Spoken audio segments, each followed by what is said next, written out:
Hi hello praise the lord. భారత ప్రజానికానికి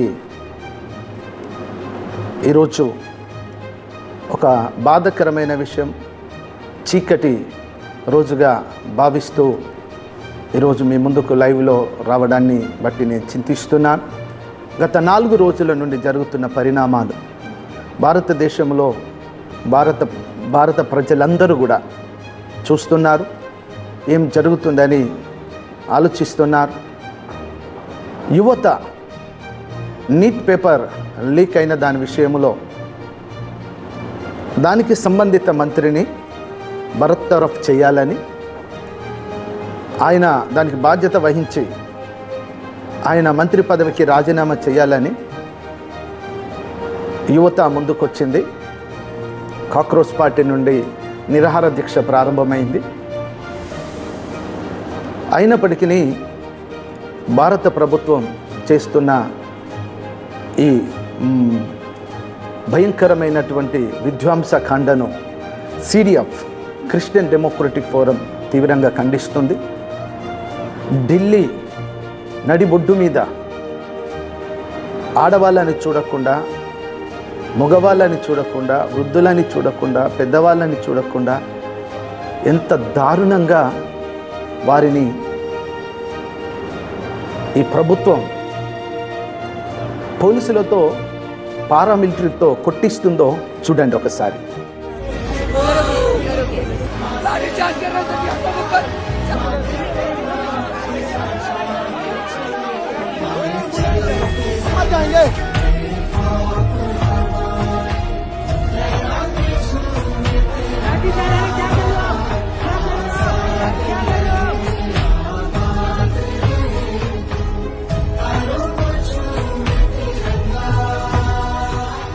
హృదయ వికారమైనటువంటి స్థితులు, ఎంత భయంకరంగా ఒక పశువులను కొట్టినట్టుగా, పశువుల కంటే హీనంగా కొడుతున్నారు. నేను ఈ భారత ప్రభుత్వాన్ని, CDF నుండి మేము ప్రశ్నిస్తున్నాం. వాళ్ళు ఏమైనా ఉగ్రవాదులా? వారేమైనా అసాంఘిక శక్తులా? న్యాయబద్ధమైన దానిని అడుగుతున్నారు వాళ్ళు. ప్రజాస్వామ్యం ఎటుపోతుంది? మానవత్వ విలువలు మంట కలిసిపోతున్నాయి. కులాల పేరుతో, మతాల పేరుతో సిచ్చు పెట్టి రాజకీయం చేస్తూ సీట్లు ఎక్కిన ప్రభుత్వాలను నడిపిస్తున్న భారత ప్రభుత్వాన్ని అడుగుతున్నా. బీజేపీ పార్టీ హిందూ బంధువులు అంటారు కదా, ఎంతమంది హిందూ ఆడబిడ్డల్ని పోలీసులతో కొట్టిస్తున్నారో చూడండి మీరే. ఇదేనా మీ బంధుత్వం? ఇదేనా భారతదేశం యొక్క డెమోక్రటిక్ ప్రజాస్వామ్యం అంటే? ఇదేనా? ప్రజాస్వామ్యబద్ధంగా వాళ్ళు అడుగుతున్నారు. నైతిక విలువలు కలిగినటువంటి ఒక రాజకీయ ప్రస్తావనలు ముగిసిపోయాయి. రౌడీజ రాజకీయం ప్రారంభమైంది. నైతిక విలువ కలిగి విద్యాశాఖ మంత్రి రాజీనామా చేయాలి. కేంద్ర విద్యాశాఖ మంత్రి రాజీనామా చేయాలి. లేదా కేంద్ర ప్రభుత్వం, బీజేపీ పాలకులు ఆయనను బర్తరఫ్ చేయాలి. ఈ రెండిట్లో ఏది జరగలేదు. అది ఎందుకు జరగలేదని శాంతియుతంగా వచ్చి అడుగుతున్న స్టూడెంట్స్ పైన, ప్రజాస్వామ్యవాదుల పైన ఇలాంటి లాఠీలు జుల్పించడం బాధకరం. ఎటుపోతుంది ప్రజాస్వామ్యం? ప్రజాస్వామ్యం అంటే ఇదేనా? రౌడీ రాజ్యమా? రౌడీలు రాజ్యం వెళ్తే ఇలాగే ఉంటుంది. నైతిక విలువలు లేని రాజకీయ నాయకులు రాజ్య పరిపాలన చేస్తే ఇలాగే ఉంటుంది. రౌడీలు, హంతకులు, కోర్టు కేసులు ఉన్నవాళ్ళు పరిపాలించిన ఇలాంటి స్థితులు జరుగుతాయి. అందుకే యువత మేలుకో, చదువున్న వారిని రాజకీయాల్లోనికి ఆహ్వానించాలి, వారికి మంచి అవకాశాలు ఇవ్వాలి. ప్రజాస్వామ్యంగా అడుగుతున్న వారిపైన ఈ దమనకాండ ఎంత బాధాకరం. 5 సంవత్సరాలలో 3 సార్లు నీట్ పేపర్ లీక్ అయిందని ఒక బీజేపీ మాజీ నాయకుడు ఎలుగెత్తి చెప్తున్నాడు. వీలైతే అది కూడా మీకు పోస్టర్లో చూపిస్తాను, చూడండి.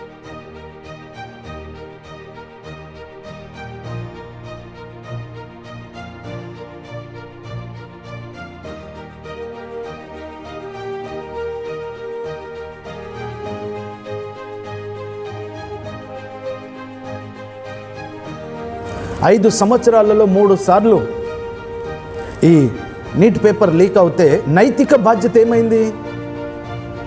ఇంకా బాధాకరమైన విషయం ఏంటంటే సుప్రీంకోర్టు కూడా దీన్ని చూసే టైం లేదట. ఎంత బాధాకరం అండి! ఎక్కడికి పోతుంది సుప్రీంకోర్టు? ఏం చేయాలి?